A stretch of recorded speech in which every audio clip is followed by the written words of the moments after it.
Май и тези неща. Това май за всички ни май е така. Аз, както ти казах, пак ще мина от другата страна на монетата. Няма да съм от тези хора, които се предават, които, нали, смисълът на живота е да се бориш. Така. Може да има и такива, но ние сме от страната на Гоце Делчев.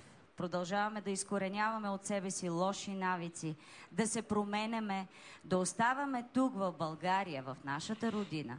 И ако можем със своята работа, с своето същество да допринесеме нещо за тук, за милата ни родина, наистина от това няма нищо по-хубаво. Въпреки, че пак казвам, аз съм много голям оптимист, въпреки, че има време, когато ми се изчерпват силите. И казвам, Боже Господи, има ли смисъл?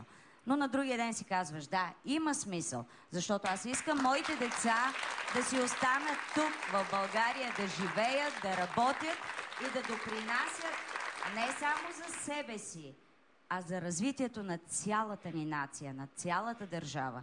Както казваме, един ден да мериме сили не с територии, не с войски, а с това, което имаме като дух, култура, наука и всичко останало.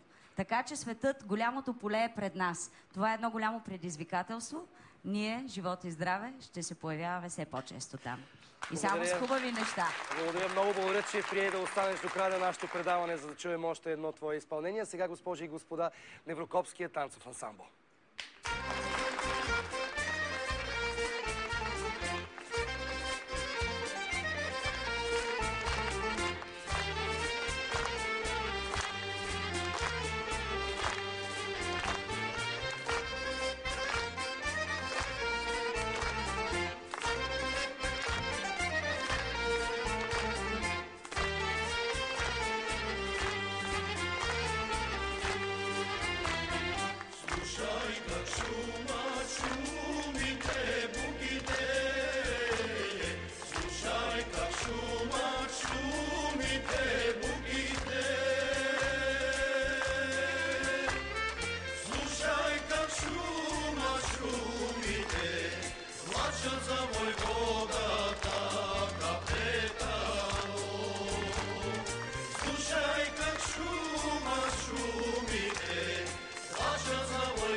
Shazamele aman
Благодарим ви сърдечно за това емоционално изпълнение. Благодарим ви.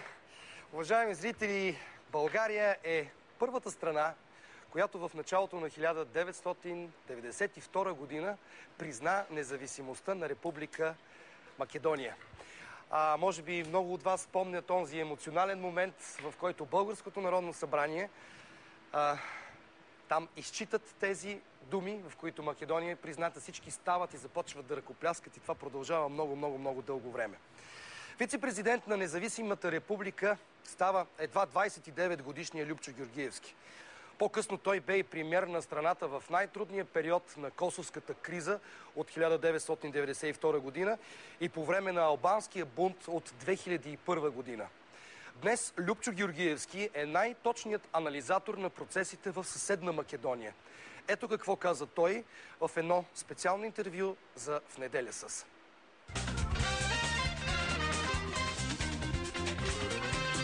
Здравейте, господин Георгиевски, много ми е приятно. Как започва годината за Македония? Добър ден, поздрав до сите ваши зрители. Студено како тука. Има ли надежди, че тази година ще бъде една по-добра година?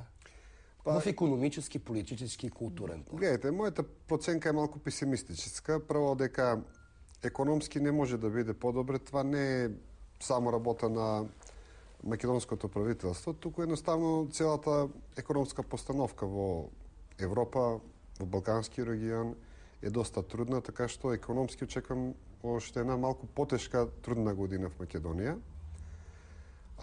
Политички исто малку сум песимист и покрај тоа што за Македонија има голема перспектива. Европската Унија и НАТО се многу јасни и конкретни.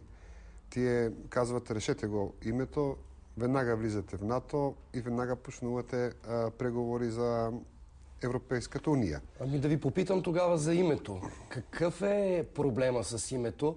Знаем исторически, а и днес, трите части на Македония. Пиринска, която е при нас, Вардарска, която сте вие, и Егейска Македония, гърците. Какъв проблем има, примерно, да се казва Северна Македония или Горна Македония или Вардарска? Гледайте, знаете, има едно принципиално правило, секоја држава има право да си го избере своето име. Това е безусловно. И тука јас апсолутно исто сметам дека Грција малку ги насилува работите. Меѓутоа, не сакам да зборувам за нешто што 20 години се зборува во Македонија, како Македонија е во право, Грција е во криво. Таа приказна 20 години ја вртиме во Македонија и немаме резултат. Значи, јас сакам да бидам прагматичен и секогаш кога зборувам и во Македонија и надвор од Македонија, јасно кажувам. Грција не е во право, меѓутоа, ние имаме нејзина цврста позиција, имаме став на НАТО, став на Европската Унија, дека Македонија е таа што треба да го направи компромисот. Значи, ако е така, секогаш кога јас зборувам во Македонија, сметам дека Македонија треба да седне, да најде сила и да го направи тој чекор, да го направи компромисот. Значи, јас апсолутно сметам дека Северна Македонија не е ништо страшно, не е ништо катастрофално, по ниедно прашање за Македонија, меѓутоа, за жал, очигледно, тоа што го сметаме во Македонија сме малцинство. За жал, правителството, дел од разни интелектуални структури смета дека тоа е некоја голема катастрофа ако Македонија го направи тој компромис. И едноставно сум песимист дека нешто ќе се случи на тој план. Имам чувство дека одредена македонски структури кои се занимаваат со политика малку се како се однесуваат како Хамас. Значи, тие се повикуваат на некое искунско правило на некое право што било пред 100 години и сега тоа не им дава да ја видат реалност. Значи, мислам дека имаме една таква малку како да живееме во едно стаклено звоно, затворени, без да сакаме да видиме дека практично ставот на Грција денеска го кажува и НАТО и Европската Унија. Меѓутоа, посебно ги критикувам тие структури кои сметаат дека дека тоа ќе биде катастрофа за Македонија. Напротив, ние веќе 15 години се викаме БЈРМ, бивша Југословенска република Македонија. Да, и в официјалните документи. Во сите документи, во целата меѓународна заедница. Значи, има некои пријателски земји, некои Българија не вика Република Македонија, има и уште многу други земји не викаат Македонија. Меѓутоа, тоа не ни го решава проблемот, нели? Ние официјално, формално, кога ќе седнеме на конференција, пред председателот, пред министер-председателот, стои секаде БЈРМ, значи ФИРОМ. Да. Значи, ние 15 години веќе живееме со едно такво име и сега се поставува прашањето какво браниме ние веќе. Значи, треба ли уште 20 години да се викаме БЈРМ за да сватиме дека това веќе треба да се смени? А дали пък някои среди в Македонија, в Република Македонија, не искат да забавят процеса на присъединяване на Македонија?